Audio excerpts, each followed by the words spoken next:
14 voice में एक बार पुनः आपका स्वागत है।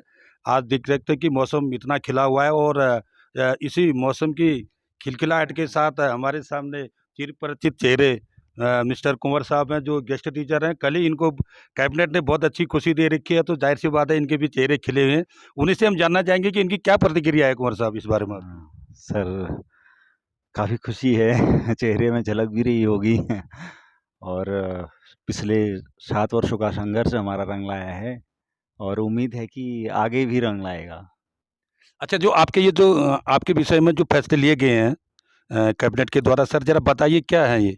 सर, एक तो अ, ये जो हमारा रिक्त पद न समझा जाए वाली बात थी, भरा हुआ पद समझा जाए, वो समझा जा रहा है और जहाँ पर भी हम अभी नियुक्त होंगे, वहाँ पर परमानेंट नियुक्ति नहीं आएगी, जिस कारण से हम डिस्प्लेस नहीं होंगे। हमारा पारिवारिक जीवन, सामाजिक जीवन और आर्थिक रूप से हमें कोई नुकसान नहीं होगा और समाज के लिए हम समर्पित रहेंगे। बिल्कुल, बिल्कुल। आपने पिछले इंटरव्यू में ये एक प्रकार की चिंता ज़ाहिर की थी कि मतलब जो है हम कार्य तो कर रहे हैं कई सालों से, और लेकिन हमारे पदों को जो है वैकेंट माना जा रहा है, ये आपका प्रमुख मुद्दा था।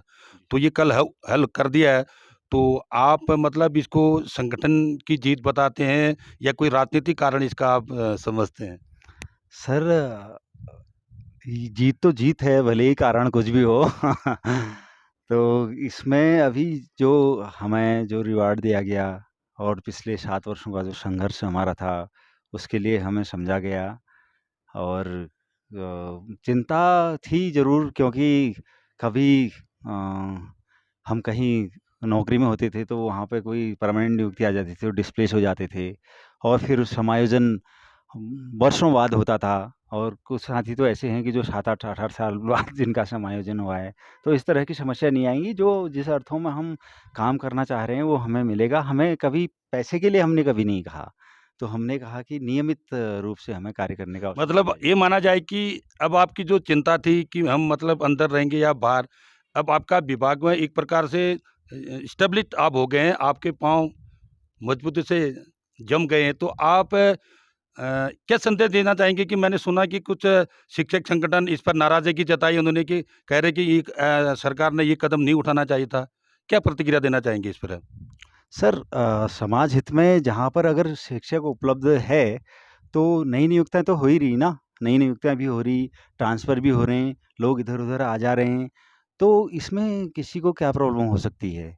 अब समाज हित में तो इस तरह से प्रॉब्लम नहीं होनी चाहिए और मुझे लगता है कि जिस विद्यालय में मैं कार्य करता हूँ, वहाँ के शिक्षकों को ऐसी कोई परेशानी नहीं है और अन्य जगह भी ऐसी कोई परेशानी नहीं होगी, क्योंकि कार्य स्मूथली चल रहा है और शिक्षकों का विद्यालय में होना ज़रूरी है।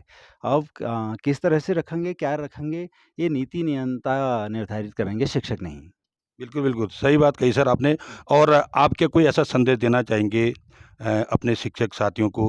क्योंकि आपने 8 7-8 साल का ये जो संघर्ष झेला है इस बीच, कोई ऐसा अनुभव रहा है इस बीच कि जो आपको याद रहता है बार-बार, या व्यंग करता है या कुछ स्मरण कराता है?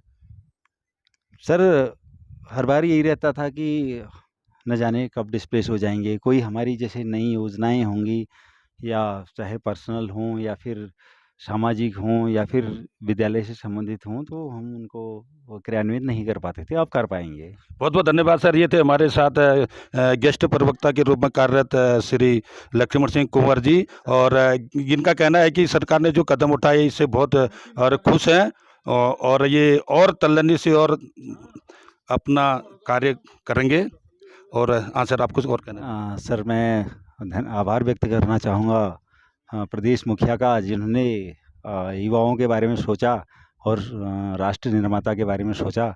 हम अवश्य राष्ट्र के कर्णधार। वाक़ई में सर, हम सभी लोग आप लोगों को शुभकामनाएँ देते हैं कि आपका जो संघर्ष है और आपकी मेहनत काम लाई, और सरकार ने आपकी बात सुनी, और हम आशा करेंगे कि शीघ्र ही आप लोग इस विभाग में नियमित हो जाएँ। आपका और बहुत-बहुत आभार, आपने इस मुद्दे को बहुत काफ़ी उससे सोशल मीडिया में चर्चित बनाया। धन्यवाद sir. Thank you sir, thank you.